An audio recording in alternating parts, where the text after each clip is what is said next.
Hello guys, अभी की जो मेरी वीडियो है वो बेसिकली है ऑटोमोबाइल इंडस्ट्री को लेके भारत किस तरफ जा रहा है और वो भी टाटा इसके अंदर इन्वॉल्व है। और टाटा जो है वो कह रहा है कि हम भारत की ऑटोमोबाइल इंडस्ट्री को एक भारत की यानी कि ना सुपर पावर बना देंगे। तो उसमें हमें देखना है क्योंकि हमने अभी काफ़ी वीडियो इसके ऊपर की हैं जिसके अंदर रशिया को लेके मुहायदे चल रहा है भारत के, और भी कई मुल्कों के अंदर भारत की ऑटोमोबाइल्स देखी जा सकती हैं। लेकिन ये कि स्पोर्ट्स कार को लेके भारत की ऑटोमोबाइल इंडस्ट्री देखें, अभी जो फोकस है भारत की ऑटोमोबाइल इंडस्ट्री का वो ज्यादातर हमारी जो आम यूज में होने वाली गाड़ियां हैं ना, मतलब लग्जरी कार्स में भी आ जाती हैं, फोर व्हीलर्स हैं, बड़ी जबरदस्त हैं, लेकिन स्पोर्ट्स कार को लेके भारत को की गाड़ी अभी तक मैंने खुद ऑब्जर्व नहीं की कि ऐसी कोई इंडस्ट्री जो है भारत की जा रही है उस तरफ। तो टाटा का मेरा ख्याल में ये क्लेम है कि अब वो जो है वो इस इंडस्ट्री के अंदर जा रहा है। मतलब हो सकता है कि आगे आने वाले दिनों में कई वीडियो गेम्स के अंदर जैसे कि नीड फॉर स्पीड टाइप के गेम्स है, फोर्जा है, इसमें अब भारत की मैन्युफैक्चरिंग कार्स नजर आना शुरू हो जाए। चलिए देखते हैं पहले इस वीडियो को, फिर इसके ऊपर थोड़ा सा रिएक्ट करते हैं। इसमें काफ़ी इन्फॉर्मेशन है, लिंक आपको डिस्क्रिप्शन में मिल जाएगा ओरिजिनल क्रिएटर का, उसको लाइक एंड सब्सक्राइब जरूर कर दिएगा। चले पहले आगे बढ़ते हैं, उसके बाद इसके ऊपर थोड़ा रिएक्ट करते हैं। टाटा मोटर्स का ऐलान, भारत बनेगा ऑटोमोबाइल महाशक्ति। हम जब कभी दुबई जाते हैं तो दुबई में देखते हैं वहां स्पोर्ट्स कारें, सुपर कार्स लगातार सड़कों पर दौड़ती रहती है। जब कभी कोई इंग्लैंड जाता है तो देखता है वहां जर्मनीज की कार दौड़ रही है। हर देश में आपको विदेशी गाड़ियां ही दिखेंगी, वहां आपको इंडियन गाड़ी देखने को नहीं मिलेगी। लेकिन अब उस समय बदलने वाला है क्योंकि टाटा मोटर्स ने कर दी है तैयारी शुरू। जी हाँ, टाटा मोटर्स के एमडी ने खुद ही एक ऐलान कर दिया है कि जल्द ही भारत इलेक्ट्रिक व्हीकल्स का सबसे बड़ा हब बन जाएगा, सप्लाई चेन का मेन सेंटर बन जाएगा। जी हाँ दोस्तों, भारत इस समय पहले से ही 2 व्हीलर्स और 3 व्हीलर्स का लार्जेस्ट मैन्युफैक्चरर है। दुनिया में सबसे ज्यादा 2 व्हीलर्स और 3 व्हीलर्स भारत में ही बनाए जाते हैं और यहीं से एक्सपोर्ट भी किए जाते हैं। और पैसेंजर व्हीकल्स का 4th लार्जेस्ट मैन्युफैक्चरर भारत अभी भी है, जबकि भारत में 1930 के दशक तक तो भारत की ज्यादातर जनसंख्या ने कार देखी तक नहीं थी। उस समय केवल गिनी चुनी कार्स ही भारत में देखने को मिलती थी, वो भी दूसरे देशों से इंपोर्ट की जाती थी। 1940 के दशक में भी भारत में अपनी कोई कार मैन्युफैक्चरिंग कंपनी नहीं थी। लेकिन जिस समय भारत आजाद हुआ उस समय भारत कार मैन्युफैक्चरिंग के लिए कुछ हद तक तैयार था।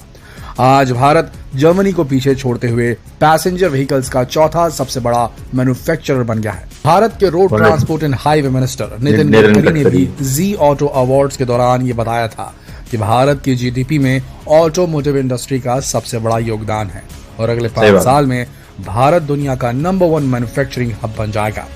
दोस्तों, ये दावा सही भी है। अगर आपको यकीन नहीं होता तो इस वीडियो को अंत तक जरूर देखिएगा ताकि आपको पता चल सके कि क्यों इस तरीके के दावे किए जा रहे हैं, कितनी रफ्तार से भारत ने ऑटोमोबाइल इंडस्ट्री में ग्रोथ की है और सबसे जरूरी आखिर क्या तैयारी है टाटा मोटर्स की भारत को लार्जेस्ट ऑटोमोटिव मैन्युफैक्चरर बनाने की। दोस्तों, भारत को ओवरऑल मैन्युफैक्चरिंग हब बनाने की राह में सबसे आगे जो क्षेत्र दौड़ रहा है वो ऑटोमोटिव इंडस्ट्री ही है, क्योंकि कार लोगों की जिंदगी का एक अहम हिस्सा बन चुकी है। एक घर खरीदने के बाद एक इंसान का सबसे बड़ा सपना अपनी खुद की कार खरीदना होता है। इसलिए कार्स को मैन्युफैक्चर करना और उसकी डेवलपमेंट पर ज्यादा से ज्यादा फोकस करना बहुत फायदेमंद रहा है भारत के लिए। भारत सरकार ने भी इस क्षेत्र को बढ़ावा देने के लिए शुरू से ही बहुत सी लिबरलाइज्ड पॉलिसीज भी बनाई हैं ताकि कार मैन्युफैक्चरिंग सेक्टर को पुश किया जा सके।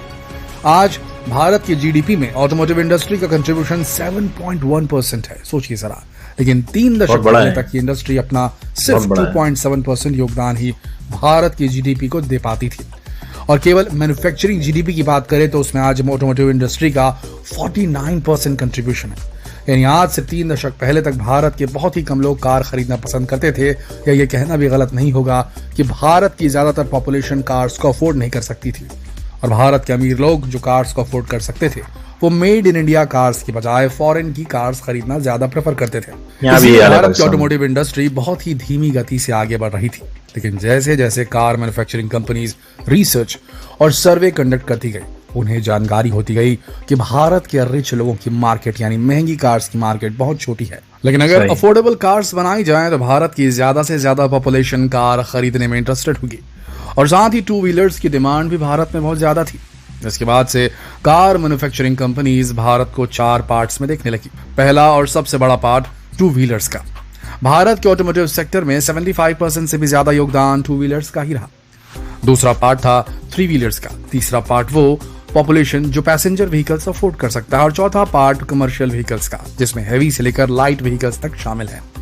दोस्तों, भारत में जब कार मैन्युफैक्चरिंग की शुरुआत हुई तो विदेशी कंपनियां भारत की ऑटोमोटिव इंडस्ट्री को डोमिनेट करती थी। सबसे पहले हिंदुस्तान मोटर्स ने 1957 में मॉरिस मोटर्स के साथ कोलैबोरेशन में भारत की पहली ऐसी कार बनाई थी जिसे भारत में मैन्युफैक्चर किया गया था। इसका नाम था हिंदुस्तान एम्बेसडर। 1970 के दशक तक भी भारत में बहुत ही कम लोग कार अफोर्ड कर पाते थे, और पहली बार 1981 में मारुति उद्योग लिमिटेड ने मिडिल क्लास को टारगेट करते हुए कॉस्ट एफिशिएंट कार बनाने के लिए सुजुकी मोटर कंपनी के साथ कोलैबोरेट किया।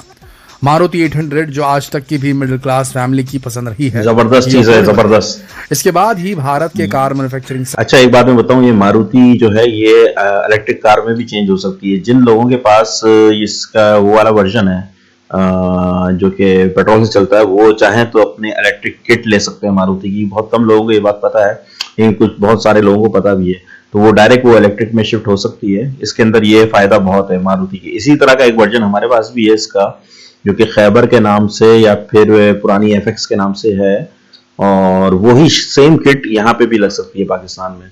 तो वो किट आप तलाश करें तो फिर आपको पेट्रोल से जान छूट जाएगी। सेक्टर को पुश मिला, लेकिन दोस्तों अभी तक भी भारत की पैसेंजर कार्स की वो डिमांड नहीं थी। कार्स अफोर्डेबल होती थी तो उनमें मॉडर्न फैसिलिटी नहीं होती थी, या फिर सेफ्टी के साथ कॉम्प्रोमाइज करना पड़ता था। दुनिया की कार्स बहुत आगे थी भारत के मुकाबले, लेकिन फिर 1998 में टाटा मोटर्स ने लॉन्च की भारत की सबसे पहली पूरी तरह से स्वदेशी कार टाटा इंडिका, और इसके बाद शुरुआत हुई भारत के ग्लोबल मैन्युफैक्चरिंग हब बनने की। टाटा मोटर्स सबसे पहले ये टैकल कर पाई थी कि भारत की जनसंख्या को क्या चाहिए, और उसने भारत की सड़कों के अनुसार मजबूती, अफोर्डेबिलिटी, फैसिलिटीज, सेफ्टी और एफिशिएंसी प्रोवाइड करने वाली कार्स बनानी शुरू कर दी। जहां दुनिया की कार्स की आउटर बॉडी भारत की सड़कों पर ज्यादातर नाकामयाब ही रहती थी, वहां भारत में मैन्युफैक्चर होने वाली कार्स को स्टील की आउटर बॉडी दी जाने लगी। फैसिलिटीज के साथ कॉम्प्रोमाइज करने की बजाय टाटा मोटर्स ने कार्स का साइज छोटा कर दिया। धीरे धीरे भारत की ज्यादातर कार मैन्युफैक्चरिंग कंपनीज को भी ये इंडियन फैमिली डिमांड समझ में आने लगी, और भारत बन गया स्मॉल कार्स मैन्युफैक्चरिंग का ग्लोबल हब। भारत, आप जरा गौर करें कि इधर जो है वो गाड़ी के अंदर उसकी जरूरियात जो है ना, उसके ऊपर ध्यान ज्यादा दिया जा रहा है, लग्जरी पे ध्यान कम दिया जा रहा है। तो वही चीज है, हमारा जो माइंडसेट है ना पाकिस्तानी और इंडियन, वो ये चीज ज्यादा देखते हैं कि जरूरत पूरी हो जाए पहले, उसके बाद लग्जरी देखी जाएगी। ये नॉर्मल माइंडसेट है और इस तरह का होना भी चाहिए। यूरोपियन और दूसरे कंट्रीज का भी माइंडसेट तकरीबन ऐसी होता है, लेकिन वो लग्जरी में ज्यादा चले जाते हैं क्योंकि वहां पे कंफर्टेबल चीजें बहुत है। मतलब रोड जो है वो बड़ी अच्छी बनी हुई है और रश बहुत कम है लोगों का, लेकिन हमारे मुल्कों में रश काफी ज्यादा है और रोड जो है इसके मुकाबले में इतनी बनी हुई नहीं है, और हमारे ड्राइवर जो है ना वो रफ ड्राइवर है, रफ एंड टफ। तो चीज ज्यादा रफ एंड टफ होनी जरूरी है, ना कि वो लग्जरियस होनी जरूरी है। कि कार्स की डिमांड इंटरनेशनल मार्केट में बढ़, ये चीज, ये निश है, अफोर्डेबल भी थी और सेफ भी। अब भारत ऑटोमोटिव सेक्टर का पूरा ध्यान टेक्नोलॉजी और क्वालिटी मेंटेन करने पर था। जो देश 1970 के दशक तक भी ग्लोबल ऑटोमोटिव इंडस्ट्री में कहीं स्टैंड नहीं करता था, वो 2000 के दशक के बाद तेजी से आगे बढ़ने लगा। कमर्शियल व्हीकल्स का इसमें खास योगदान देखा गया, और कमर्शियल व्हीकल्स की जरूरतों को भी सबसे पहले टाटा मोटर्स ने ही समझा।